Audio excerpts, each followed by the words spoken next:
The sun was setting over the coastal skyline of Marbella, painting the sea in gold. It had been a long year for Amara Williams, long trials, tough cases, and endless hours at her law firm in London.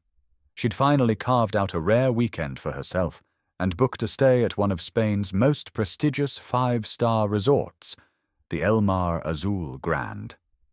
Amara arrived at the front entrance, her sleek black Tesla Model X gliding to a stop.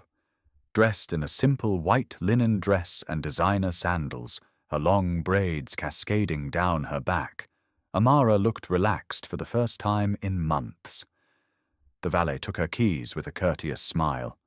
Inside, the air smelled of jasmine and polished marble. Crystal chandeliers hung like frozen waterfalls. At the front desk stood a young white woman in a crisp uniform. Name tag, Clara. Amara approached, passport and reservation in hand. "Good evening, I have a reservation.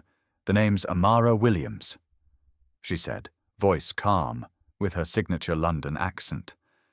Clara's smile flickered. Her eyes scanned Amara quickly. Dark skin, long braids, British accent. A subtle stiffness crept into her posture. "One moment, ma'am," Clara replied. She tapped on her computer for longer than necessary. Her lips pursed. I'm not seeing a reservation under that name." Amara leaned forward, showing her confirmation email on her phone. "It was booked last week, paid in full." Clara barely glanced at it. "I'm sorry, there must have been an error in the system. We are fully booked tonight. Unfortunately, there's nothing I can do." Amara raised an eyebrow. "Fully booked? I paid for the Ocean View suite. And I'm here, on time." Clara's voice dropped to an icy politeness. "I understand, but perhaps you should try a different hotel." Her eyes flicked toward security standing near the lobby bar. It wasn't just a mistake. Amara knew that look.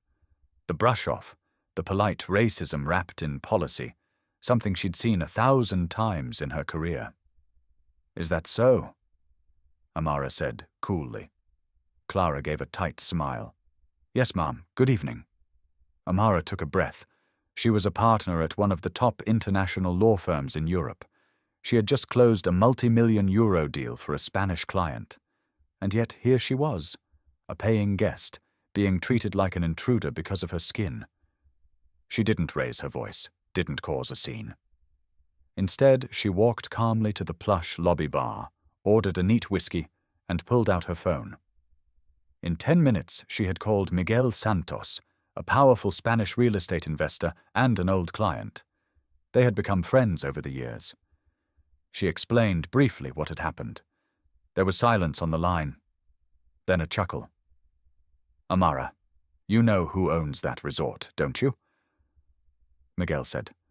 "No," she replied. "I do, and it's for sale." Amara's eyes narrowed. "How soon can you move?" Miguel asked. Amara's legal mind kicked into high gear. "Tonight." Another pause. "I'll make the call. Be ready." She hung up, sipped her whiskey, and watched the front desk. Clara had moved on, smiling warmly at a white couple checking in with no issue.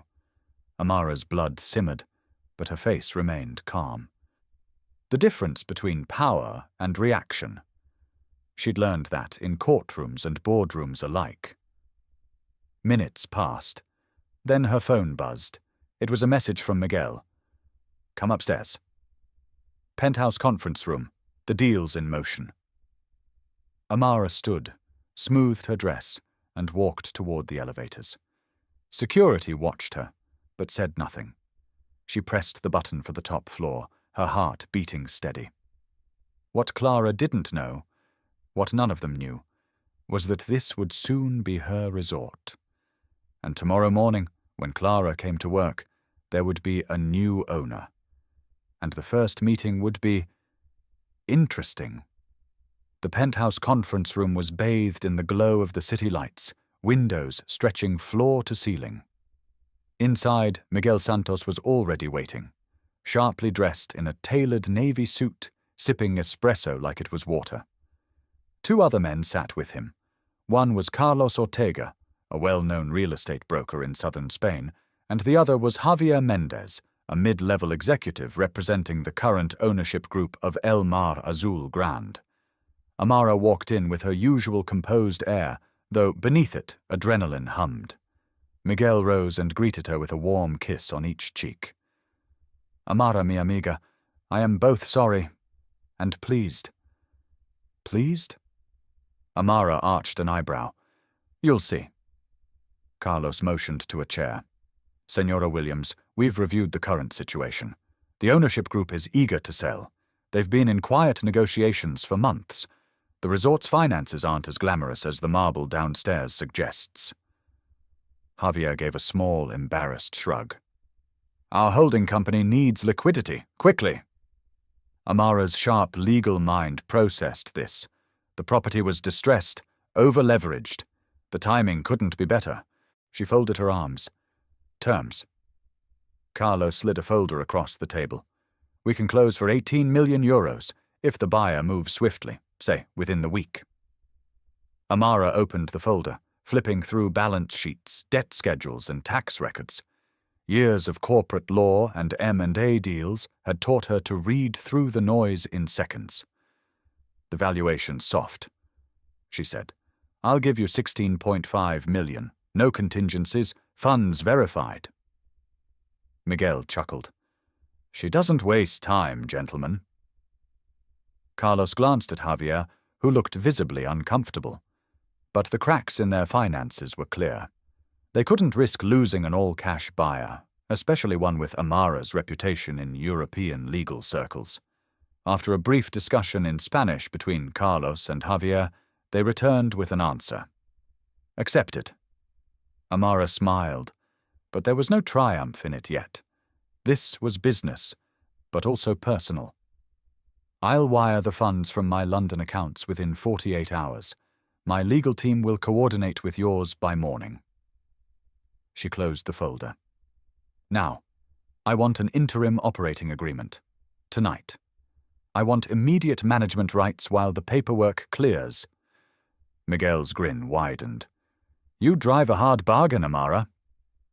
Javier cornered, nodded. "We can prepare it now. I'll have the lawyers draft it." Amara leaned back. "Good." Because by sunrise she would have legal authority over every employee in that building, including one front desk clerk named Clara.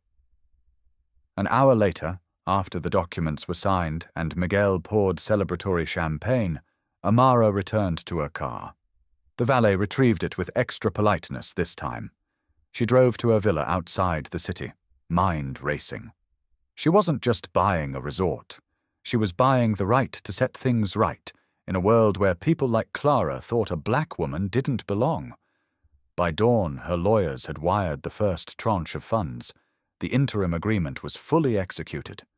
And by 9 a.m., the official staff email went out to every employee at El Mar Azul Grande. Effective immediately, the resort is under new ownership. Ms. Amara Williams is now acting managing director. All staff to report for an introductory meeting at 10 a.m. sharp. At exactly 9:55 a.m., Amara walked back through the marble lobby, this time in a sharply cut emerald green business suit and heels that echoed on the tile. Every head turned. The manager, the concierge, the bellhops, all watching the tall, elegant black woman with unreadable eyes. And behind the front desk was Clara, mid-conversation with another guest. She turned, saw Amara, and visibly paled. Amara walked up and rested her handbag on the counter. "Good morning," she said coolly. "Miss Clara, isn't it?" Clara swallowed. "Yes. You'll want to attend the 10 o'clock meeting," Amara said. "It's mandatory. New ownership." She smiled slightly. "I'll see you upstairs." And with that, Amara turned and strode towards the elevators, leaving Clara staring after her, color draining from her face. By 10 a.m. sharp, the penthouse conference room was packed. Managers, desk staff, housekeeping supervisors, chefs, Nearly the entire senior and mid-level team of El Mar Azul Grand had assembled. There was a hum of nervous chatter. The overnight news had spread fast. The resort had been sold. No one had expected it, and certainly no one expected the new owner to be her. At 10:01 a.m., the door opened. Amara entered alone, moving with effortless command. She placed a sleek leather folder on the head of the table, then looked around the room. The chatter stopped instantly. Clara was there too, sitting stiffly in the second row, eyes wide. Amara's gaze swept across every face, pausing only briefly on Clara's. Then she spoke, voice calm, resonant, and unmistakably in charge. "Good morning," she began. "For those who haven't met me, I'm Amara Williams. As of this morning, I am the new principal owner of El Mar Azul Grand." A ripple moved through the room. Shock, confusion, curiosity. "I acquired the property due to certain financial realities the previous owners faced. The deal was finalized late last night. I now hold controlling interest in this resort." She let the words settle. Clara looked like she wanted to disappear. "I'm not here to make sweeping changes today," Amara continued. "I value excellence, I value professionalism, and I value respect." Her voice hardened just a touch. "But I also expect every guest to be treated with dignity, regardless of their race, gender, nationality, or appearance." She saw the subtle shift. Some staff glanced sideways at each other. They knew. Word had traveled. "I had an unfortunate experience at this very front desk less than 24 hours ago," Amara said, her gaze finally settling, deliberately, on Clara. Clara's cheeks burned crimson. "But rather than dwell on that," Amara continued, "I prefer to move forward." She straightened. "Effective immediately, there will be mandatory diversity and anti-discrimination training for all guest-facing staff. Participation will be non-negotiable." A murmur of assent moved through the room. The chefs and housekeeping supervisors looked quietly relieved. They knew this place had always harbored an unspoken hierarchy. "And one more thing," Amara added, cool and controlled. She picked up her folder and flipped it open. "Until further notice, all final guest-related decisions at the front desk will be subject to my office's approval. No exceptions." Clara looked like she might faint. Amara closed the folder with a soft snap. "That's all for now. I expect your best work moving forward. Dismissed." The room stirred. Staff began filing out, some with new energy, some looking dazed. A few even smiled quietly. Change was coming, fast. But Clara remained frozen in her seat. Amara watched the others leave. Then she spoke again, just for her. "Miss Clara," she said calmly, "please stay. We need to chat." Clara looked up, her voice trembling. "Yes, ma'am." 10 minutes later, it was just the two of them. Amara stood by the window, arms folded. "Tell me, Clara," she said, her tone still even. "What exactly was your reason for refusing me last night?" Clara stammered. I thought there was no reservation, even after I showed you proof." Clara swallowed hard. "I didn't mean to offend, but you did." Silence. The tension in the room was a wire about to snap. Amara stepped closer. "You made assumptions about who belongs here, about me." Clara's lip quivered. I'm sorry." Amara's gaze was cold. "You should be, but an apology alone isn't enough." She paused, then spoke with finality. "You will attend the mandatory training. You will be monitored for professional conduct. One more slip, and you will be dismissed. Understood?" Clara nodded quickly, tears in her eyes. "Understood." Amara gave a curt nod. "You may go." Clara fled the room, shaken to her core. Alone again, Amara exhaled slowly. This was just the beginning. The purchase wasn't just about revenge. It was about creating a place where people wouldn't have to face what she'd faced, here or anywhere. And deep down, she knew this was going to become much bigger than one luxury resort. The following days moved fast, but Amara moved faster. By Monday morning, the resort's new era was already making waves. Word of the ownership change had spread through Marbella's tight-knit luxury hospitality circles. A black British lawyer had bought El Mar Azul Grand. People were talking. Some whispered with curiosity, others with resentment. But Amara was focused. She brought in an independent audit team to review hiring practices and guest treatment records. She met personally with department heads, from the executive chef to the housekeeping manager, and made it clear, this was no token change of ownership. Standards were rising, discrimination was over, and professionalism was now the rule. To most staff, it was a breath of fresh air. To a few, like Clara and the older front office manager, Luis Ortega, it was a threat to the old order. Luis, an old-school Spaniard who'd worked at the resort for 20 years, was furious behind closed doors. "She's going to ruin this place," he grumbled in Spanish to a few of his loyalists. "We've always known the kind of guests we attract. Now we'll be forced to lower standards just to be politically correct." But what Luis didn't know was that Amara heard everything. Her personal assistant, a sharp Spanish-British woman named Elena, kept her fully informed of the undercurrents. "He's stirring trouble," Elena told her one afternoon in the penthouse office. "Whispers about you, even suggesting to loyal guests that the resort is losing its prestige." Amara's eyes narrowed. "Then it's time I speak to him directly." Later that day, she summoned Luis to her office. He entered stiffly, chin high, trying to project superiority. "You wanted to see me, Ms. Williams?" he said, voice clipped. Amara folded her hands on the desk. "Yes, I've been made aware of comments you've made to staff and guests." Luis blinked, caught. I only expressed concerns about maintaining our standards." Amara's voice was calm, but steel-threaded. "Let me be clear, Mr. Ortega. Respect is not a lowering of standards.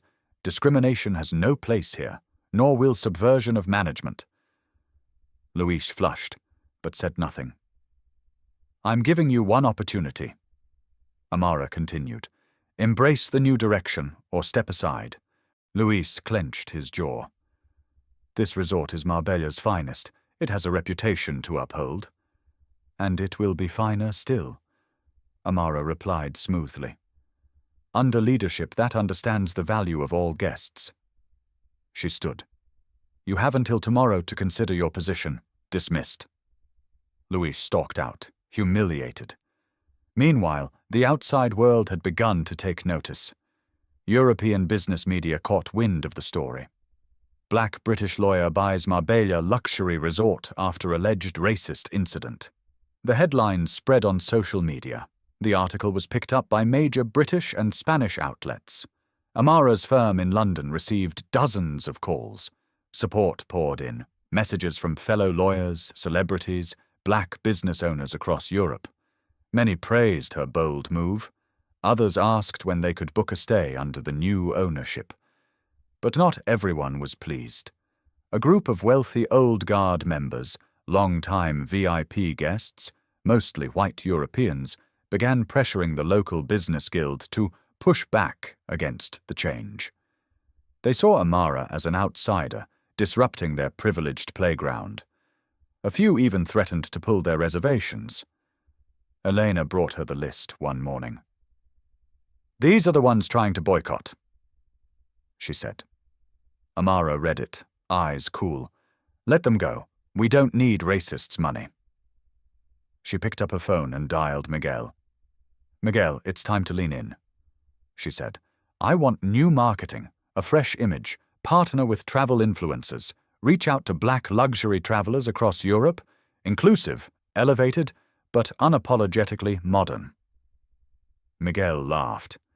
"I was hoping you'd say that." And so the battle lines were drawn. Inside, resistant staff like Luis and Clara bristled.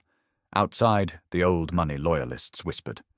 And yet, new guests, diverse, affluent, modern, began to book.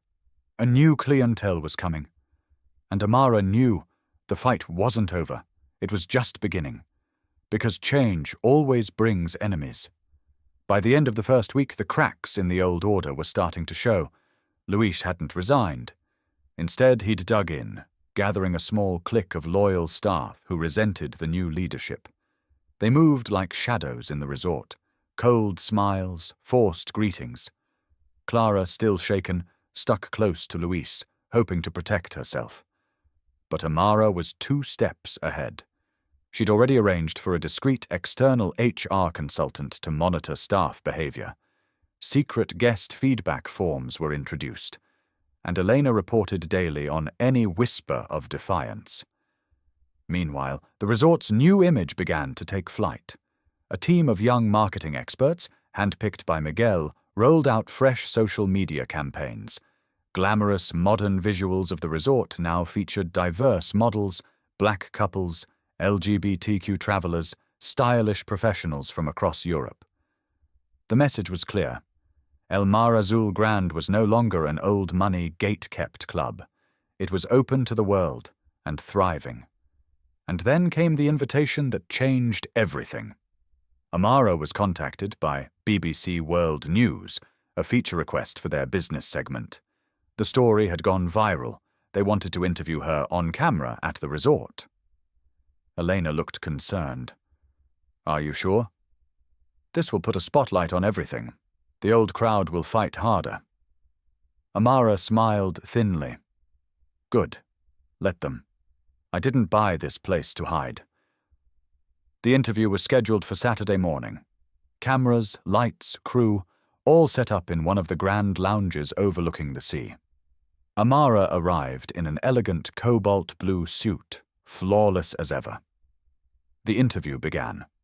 The journalist, a sharp black woman named Aisha Karim, asked the question everyone wanted to hear. "You were denied a room here due to what many see as clear racial bias, and 10 minutes later you began buying the resort. What went through your mind?" Amara met the camera with calm, piercing eyes. "I've faced discrimination before," she said. "As a black woman in European corporate law, I've fought for every seat at the table. But this moment, this was different. It wasn't about me alone. It was about showing that we can own the table itself." She paused. "I wanted to send a message. To every person of color who's ever been told they didn't belong. And to those who still believe that luxury and whiteness are the same thing. They aren't. Not anymore." The interview aired that night. Within hours, the resort's website crashed under new booking requests. Instagram followers doubled. Messages poured in from around the world. But with the light came shadows. In the private dining room of a nearby elite club, Luis and several of the old VIP members gathered, faces grim.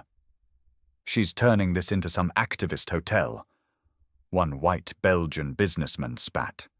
"It's disgraceful." Luis nodded darkly. "She must be pushed out. The board can be swayed. The city council, too. We have connections." Whispers of lawsuits, regulatory complaints, and boycotts filled the air. They weren't giving up their playground without a fight. But Amara already knew.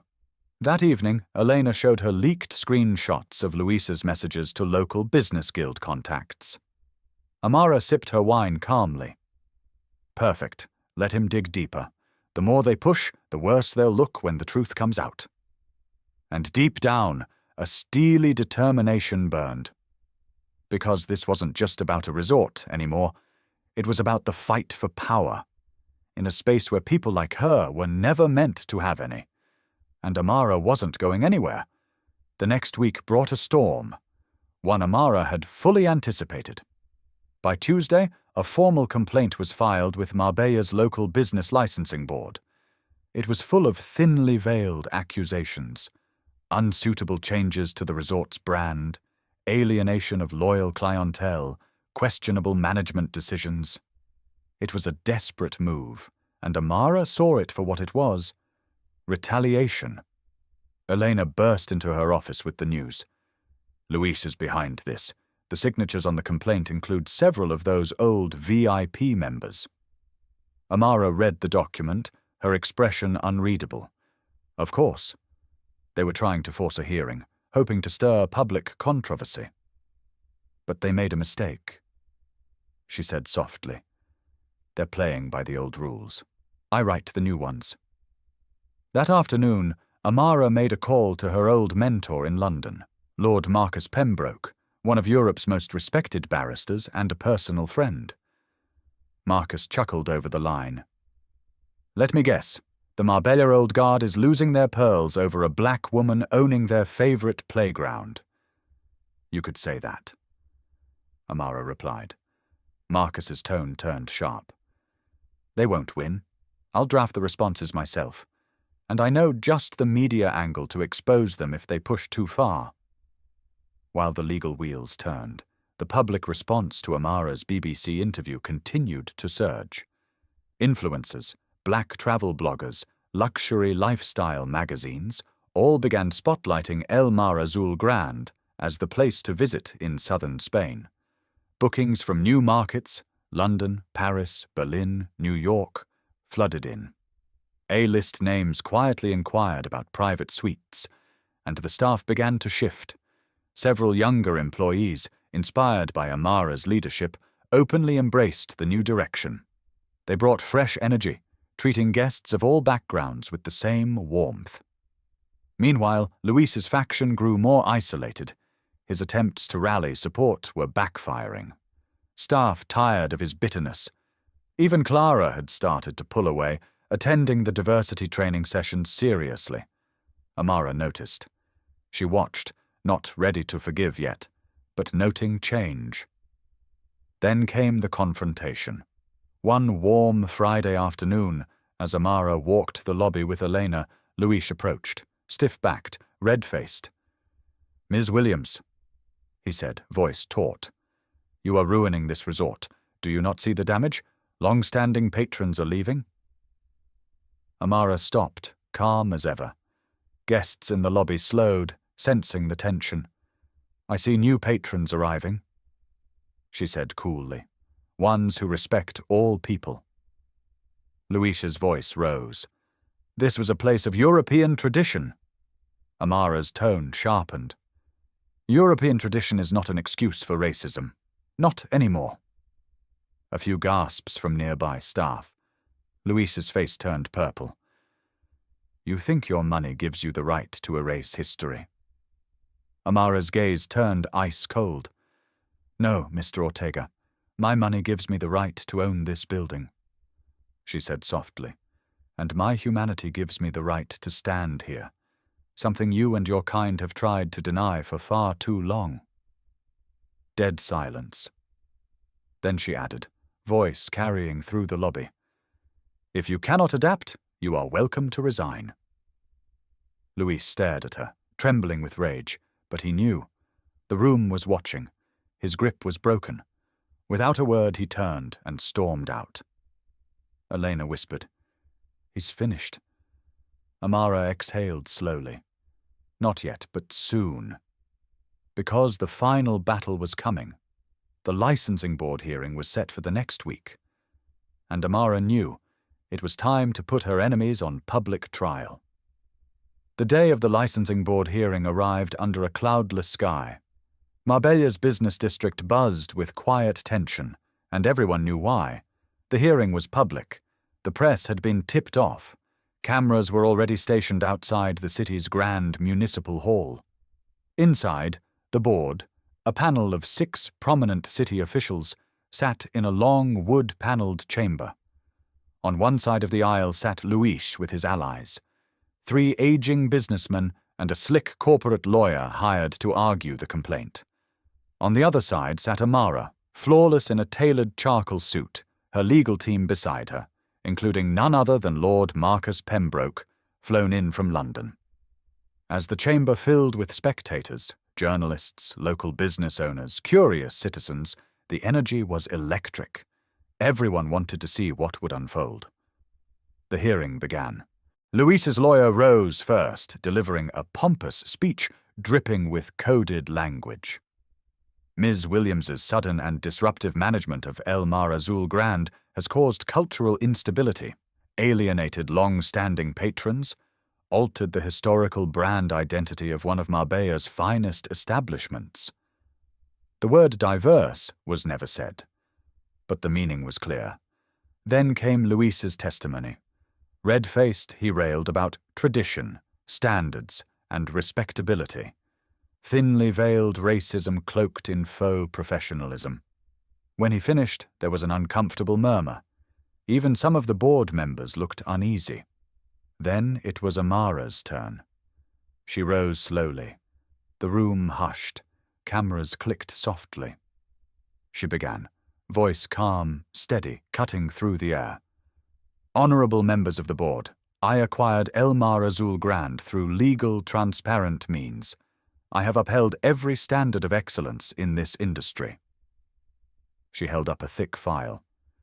In fact, under my ownership, the resort has seen a 22% increase in new bookings from global clientele and an unprecedented rise in international reputation, as evidenced by recent press. She let that sink in. But more importantly, I have ensured that every guest, regardless of their background, is treated with dignity and respect, something that, under prior management, was not always the case. She turned slightly, gaze coldly meeting Luis's. I was personally denied service at my own paid reservation because of how I look. That is a fact. Gasps rippled through the audience. She faced the board again. My leadership is not disruptive. It is corrective. A pause. Then, for the final strike. I remind this board that Spain's anti-discrimination laws apply to all businesses, especially those in the public hospitality sector. Any attempt to revoke my license on these grounds will be met with full legal action, both domestic and in the European Court of Human Rights. Absolute silence. The threat was clear and very real.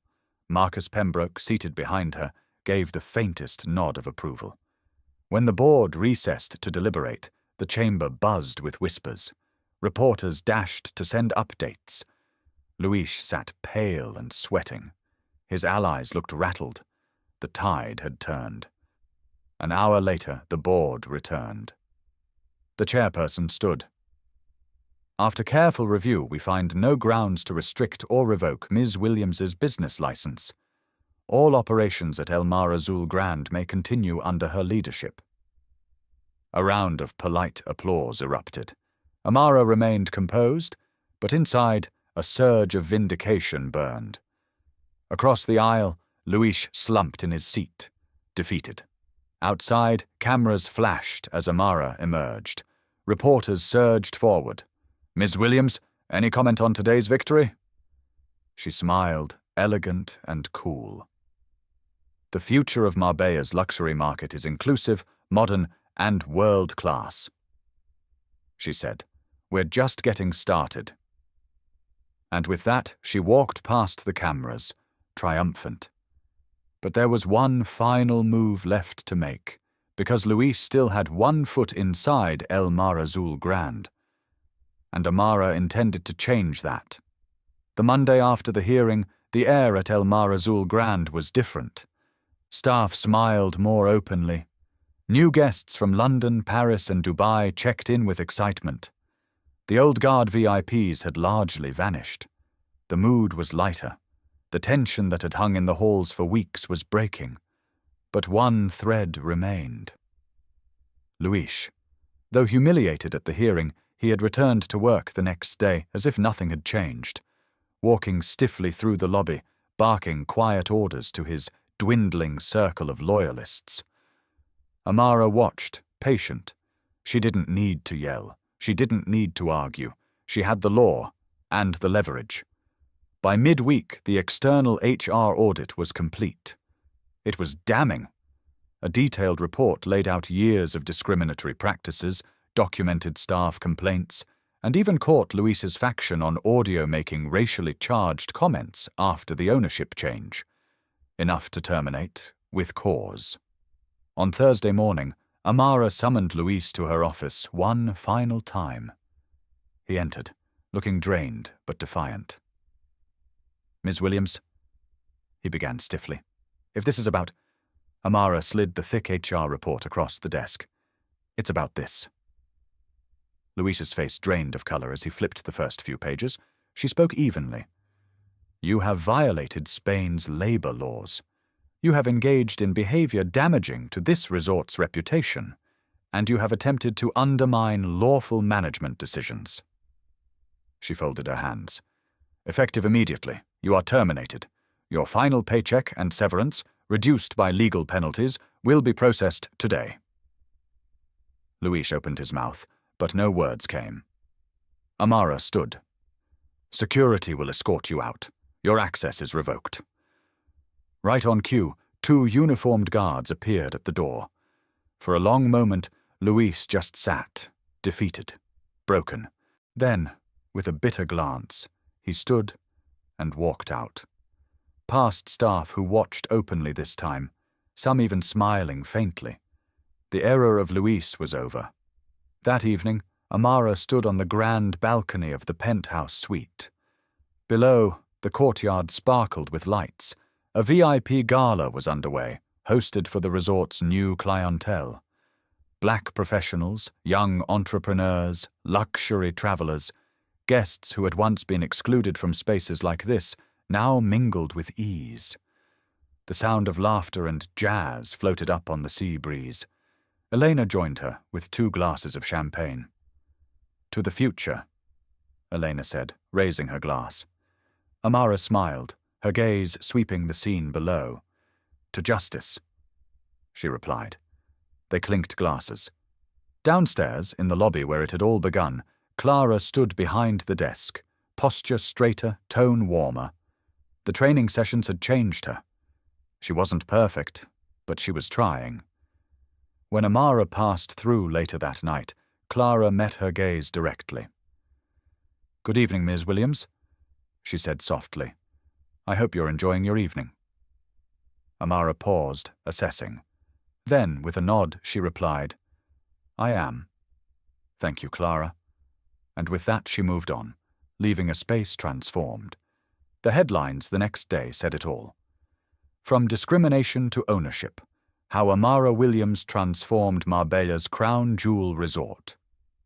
And somewhere, in 1,000 boardrooms and luxury spaces across Europe, people were talking. A message had been sent, one they wouldn't forget. Because now they knew, when you deny us the room, we'll buy the building.